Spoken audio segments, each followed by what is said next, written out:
Caríssimos irmãos, caríssimas irmãs, vamos a uma pequena palavra, a uma pequena reflexão baseada e fundamentada na palavra de Deus, a Bíblia, o livro sagrado dos cristãos.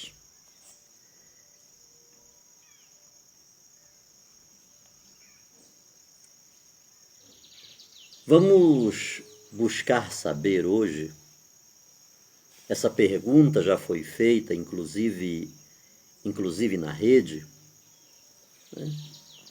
Várias perguntas que dizem respeito à figura de Maria Santíssima, a mãe de Jesus, né? Maria Santíssima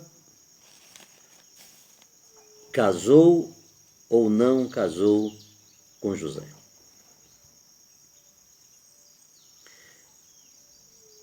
Se casaram, como não tiveram vida sexualmente ativa?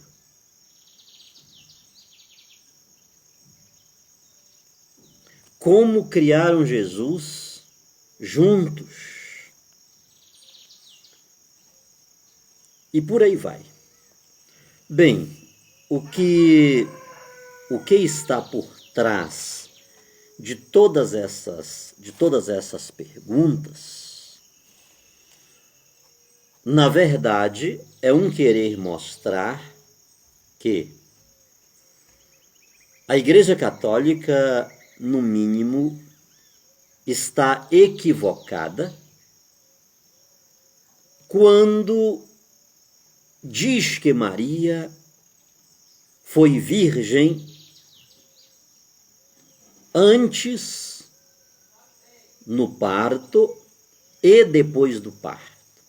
Ou seja, a Igreja Católica está equivocada ao pregar o dogma da virgindade perpétua de Maria Santíssima.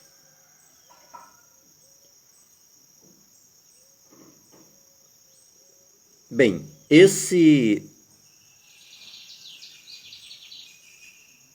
essa é uma das situações com a qual se quer apontar o dedo para a Igreja Católica, dizendo que a sua doutrina está errada. Está errada. Esse é o fato. Maria foi ou não foi casada com José? Essa pergunta não precisa nem ser respondida, porque a questão não é essa. A questão não é essa. O que se quer é se chegar a algo mais além, mas eu vou deter-me um pouco nessa questão. Você pode abrir a sua Bíblia em Mateus, no capítulo 1 e no versículo 16. Muitos anos depois que Cristo já tinha ascendido, já havia subido ao Pai, muitos anos, São Mateus, um dos 12 apóstolos, missionário, está provado que não foi ele, foram os discípulos dele, a comunidade a qual ele fez a sua pregação, que escreveram. Isso aqui a gente sabe que era um recurso de alto nível. Alguém escrevia um texto e atribuía a autoria do mesmo texto a uma pessoa de fama, uma pessoa que tinha sido expoente em uma determinada área. Não é a questão essa agora. Muitos anos depois que Jesus não estava mais fisicamente nesta terra, embora estivesse, Vamos começar por aqui. Como é possível determinada coisa? Como é possível Jesus ter dito: eu estarei convosco todos os dias até a consumação dos séculos? Isso aqui é fé. Isso aqui é fé. Nós não vemos fisicamente, mas ele disse: eu estarei convosco todos os dias até a consumação dos séculos. Ou seja, devemos prestar atenção que trata-se de Deus. Maria Santíssima, ela está envolvida neste mistério, o mistério da divindade. Foi Deus que quis assim. Mas como tantas outras coisas foram possíveis quando se trata de Jesus, quando se trata de Deus, quando se trata do Espírito Santo, quando trata-se da supremacia de Deus na história. Ele é o mesmo ontem, hoje e sempre. Nele não há mudança nem sombra de variação. Ele é o alfa, é o ômega. No princípio era o verbo estava com Deus e o verbo era Deus. E pelo verbo tudo que foi criado.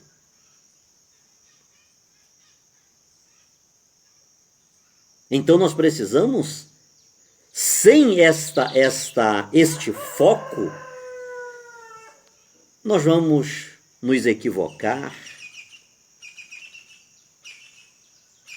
vamos morrer na praia, vamos querer que a Bíblia dê respostas para nós, que ela não tenha resposta explícita. Aí o trabalho da teologia, aí o trabalho dos teólogos, descobrir dentro do texto sagrado, com sobriedade, a coerência, a harmonia da situação, para dar uma resposta, ainda que não seja a resposta exata, 1 mais 1 igual a 2. Todavia, aquela resposta teológica, coerente, sóbria, ela aproxima-se daquela realidade com a probabilidade de comprovações textuais de fatos que aconteceram. Por exemplo, este caso, Maria casou com José, José casou com Maria. Seria bom se a Bíblia, olha aqui Mateus capítulo 1, versículo 1, ou versículo 10, ou capítulo 28, versículo não sei o quê, está falando sobre as bodas de Maria com José. Mas nós não temos esta resposta. E agora, quando alguém diz o seguinte: eu só creio naquilo que está na Bíblia, na palavra, somente a Escritura. E como é que você... não, mas por que não sei... Não, para. Você já não pode dar essa resposta. Você já está equivocado, porque você está dizendo que é somente a palavra. A Igreja Católica, ela não trabalha dessa forma, porque a tradição oral, ela precede a escrita, a codificação do texto. Antes da palavra ser escrita, ser colocada no papel, ela foi falada. Ela foi transmitida oralmente. Veja bem quantos anos depois São Mateus, Marcos, Lucas, João vão escrever o evangelho deles. Jesus não estava mais aqui. E outra coisa, Jesus não mandou ninguém escrever nada. Ele disse: ide e pregai o evangelho a toda criatura. Ele não mandou ninguém. O escrever foi iniciativa da comunidade, iniciativa dos apóstolos.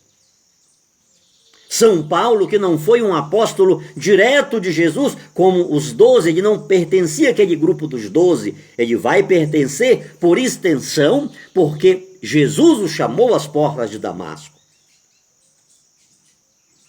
Por exemplo, na Santa Ceia, numa igreja protestante, é inevitável que se leia em toda a Santa Ceia, 1 Coríntios capítulo 11. Porque eu recebi do Senhor aquilo que também vos ensinei. O Senhor Jesus, na noite em que foi traído, tomou o pão. Isso aqui foi escrito, este texto foi escrito pelo ano 62. E quem escreveu por primeiro? Foi Paulo. Foi São Paulo. Foi o primeiro texto a ser escrito. Foi este texto. Então, o texto evangélico, ele surge num outro momento. Os próprios evangelistas, eles vão tirar de Paulo esta realidade. Então, queridos irmãos, queridas irmãs, nós não podemos ir apenas, agora não está falando, e aí, o que é que aconteceu? A Igreja Católica tem uma tradição, tem a sua história. Tem aqueles homens que estiveram, que presenciaram, e aquela tradição oral foi sendo transmitida, foi sendo passada de geração a geração com fidelidade. Então, bom seria se tudo estivesse aqui na Bíblia, para a gente olhar, está aqui. Ah, não, tá, a explicação pode pegar lá no livro tal, capítulo tal, pega lá no Antigo Testamento, está ali, mas não é desse jeito, mas não é dessa forma. Mateus capítulo 1, versículo 16, o evangelista está falando sobre a genealogia de Jesus. E a história da genealogia é interessante porque é uma história patriarcal, onde o homem é protagonista.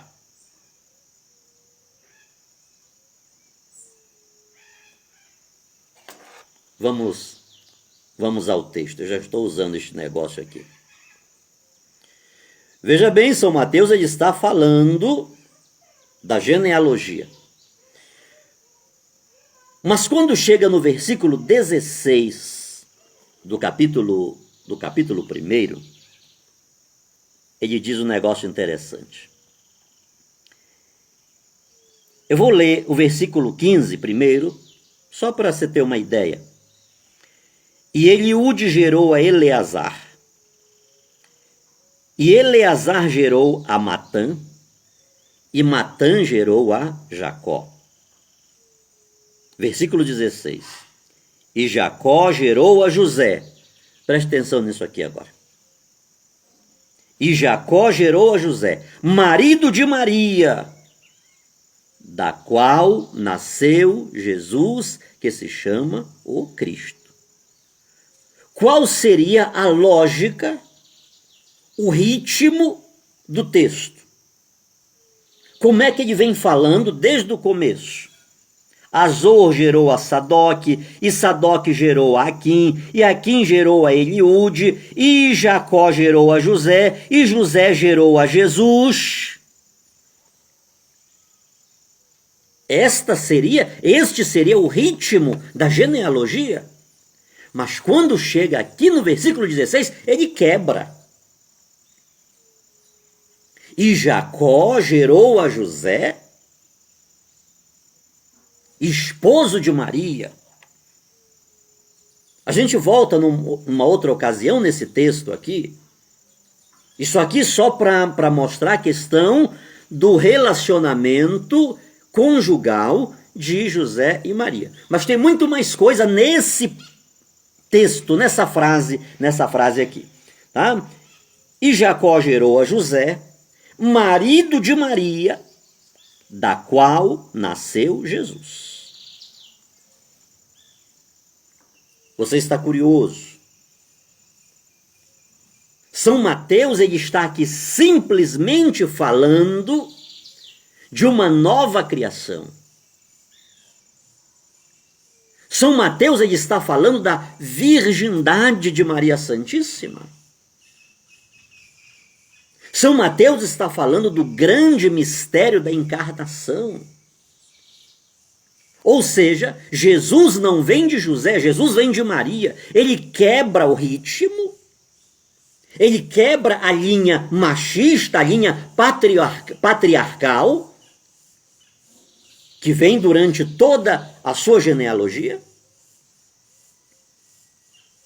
para colocar em evidência quem? Maria Santíssima, a figura de Maria, da qual nasceu Jesus.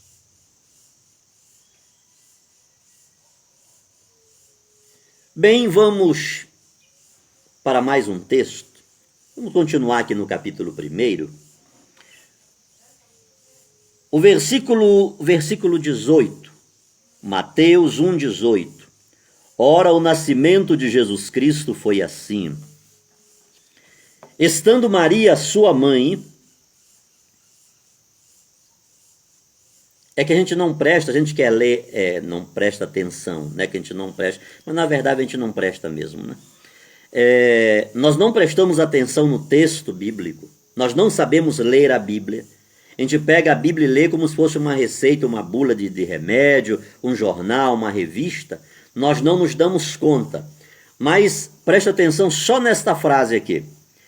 Ora, o nascimento de Jesus Cristo foi assim. Estando Maria, sua mãe. Estando Maria, sua mãe.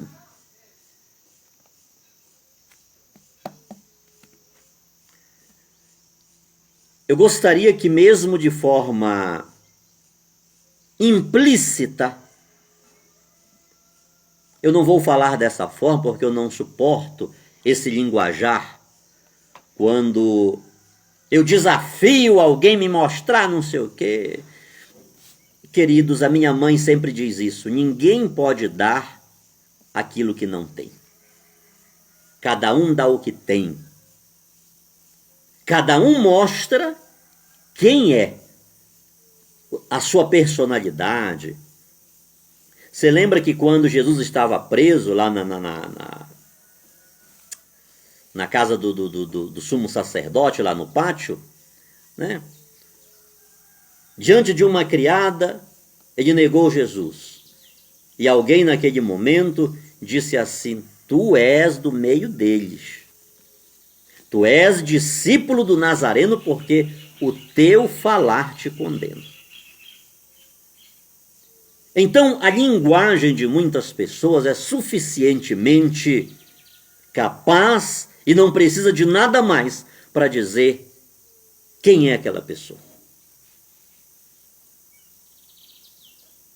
Mas veja bem neste texto aqui, olhando para este texto,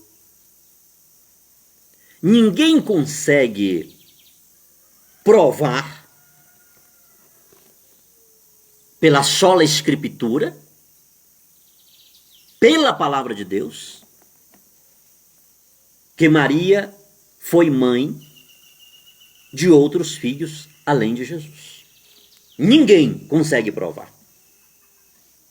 O texto é claro. Ora, o nascimento de Jesus Cristo foi assim.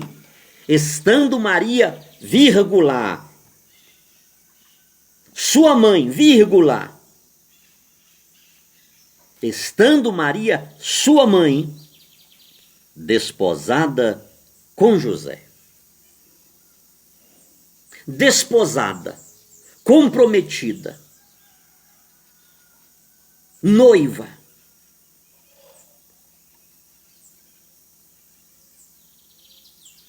O noivado ele só poderia ser dissolvido, a dissolvência de um noivado só podia acontecer dentro de um processo jurídico de divórcio, um processo legal.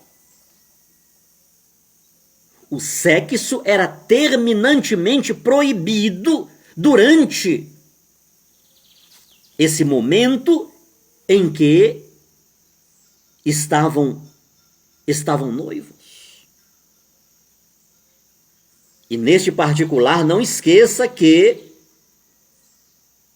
Maria não era, não é e nunca será uma qualquer.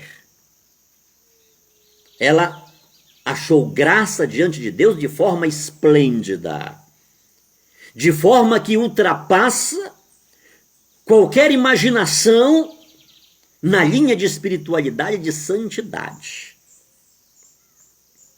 No meio de milhares, de milhões, ela foi escolhida. Ponto. Segundo, José, em uma palavra, o Evangelho vai dizer que era um homem justo. Então são esses dois personagens que estão dentro desta situação, envolvidos nesse projeto extraordinário de Deus, que dizia respeito à salvação de toda a humanidade. Se a legislação da época dizia que durante o noivado era expressamente proibida a relação sexual, não eram José e Maria que iriam infligir essa lei. Todavia, embora fosse uma legislação legal, uma constituição judaica que estava estabelecida, o que predomina na vida de Maria e de José não é a constituição legal. Porque a constituição legal dizia que era para José despedir Maria. A constituição legal dizia que era para José deixar Maria ser queimada viva. A constituição legal dizia que era para José deixar que Maria fosse lapidada, ou seja, morta por apedrejamento.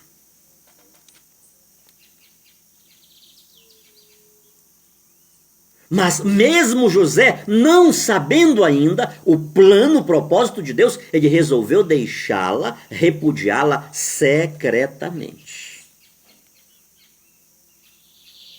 Ele poderia ser fiel à lei, ele poderia colocar-se debaixo daquela lei e acabar com a situação, por mais amor que ele pudesse ter por Maria. Eu já falei isso, maior era a decepção. No nosso linguajar, José idolatrava Maria. Ele tinha um amor extraordinário. Então, quanto maior é esse amor, esse chamego, maior é a dor, maior é a decepção. Tratava-se de uma gravidez que ele sabia que não era dele, ele não era pai daquela criança, ele não era o autor daquela gravidez.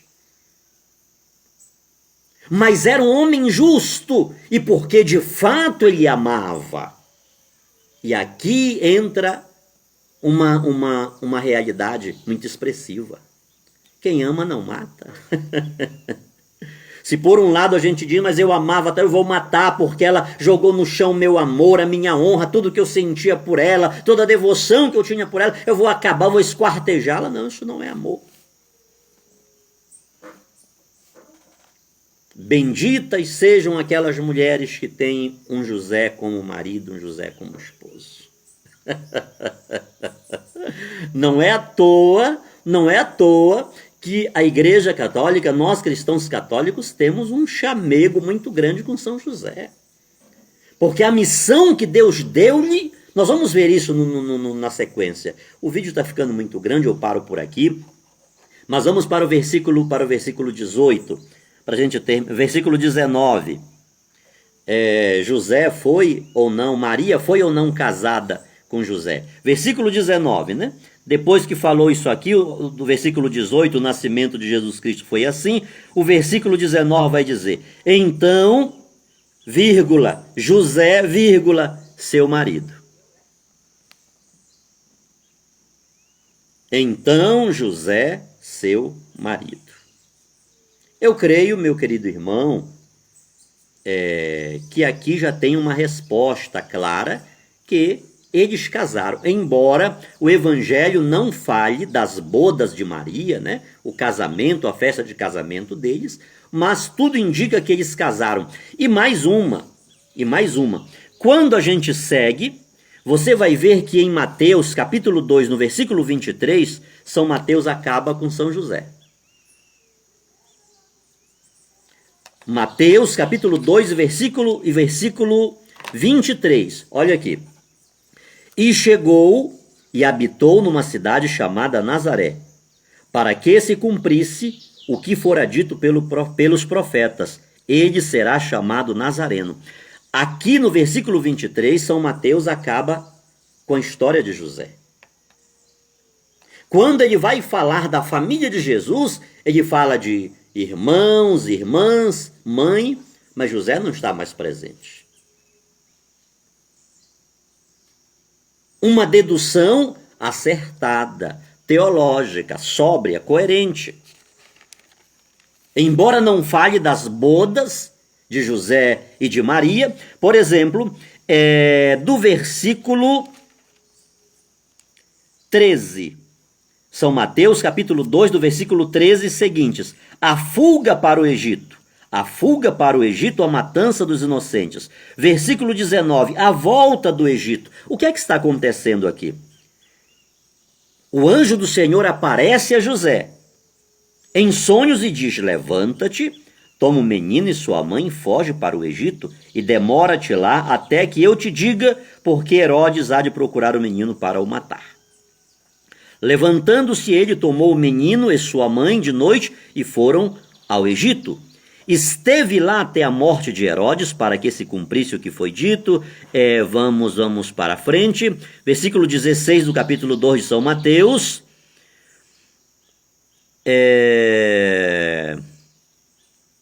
Vamos para o versículo 19, já volta. Morto, porém, Herodes, eis que o anjo do Senhor apareceu num sonho a José no Egito, dizendo: levanta-te, toma o menino e sua mãe, e vai para a terra de Israel, porque já estão mortos os que procuravam a morte do menino. Versículo 21, então se levantou, tomou o menino e sua mãe, e foi para a terra de Israel. E ouvindo que Arquelau reinava na Judéia, em lugar de Herodes, seu pai, receou ir para lá. Veja bem, o protagonista aqui é José. Receou ir para lá. É ele que está dirigindo a família, porque Deus, através do anjo, falava com ele em sonhos. Olha o mistério que José estava envolvido, queridos. O céu se comunicava com ele através de um anjo, em sonhos. José tinha consciência do mistério no qual ele estava envolvido. José sabia que aquele filho não era dele, embora ele tenha sido o pai jurídico, o pai legal. Deus quis que José tivesse a tutela de Maria e de Jesus. Mas José sabia que aquele filho não era dele. José sabia que ele estava envolvido em um mistério extraordinário. O anjo do Senhor vinha e falava com ele em sonho e falava a verdade. Olha, faz isso, faz isto, faz isso. José sabia desse... Irmãos, nós não sabemos nada. Nós dizemos que somos cristãos, que cremos em Jesus em corpo, sangue, alma e divindade, que cremos em Nossa Senhora, que temos o Espírito Santo, que somos batizados no Espírito Santo. Nós não somos nada, nós não temos nada. Nós não sabemos o que é estar mergulhado no mistério de Deus. Uma pessoa dirigida por Deus, ela não tem cabeça, ela não tem um pensamento que se desvie de Deus. Essa pessoa não sai do foco do eterno que é onisciente, onipotente, onipresente. Essa pessoa não desvia-se, sobretudo uma pessoa que tem este adjetivo de justo. José era uma pessoa justa. Ele sabia que Deus veio falar com ele e aquilo se cumpriu. Vai para o Egito e ele obedece. Olha, já morreu lá quem quer matar a criança, pode voltar e ele volta. Ele está mergulhado neste mistério.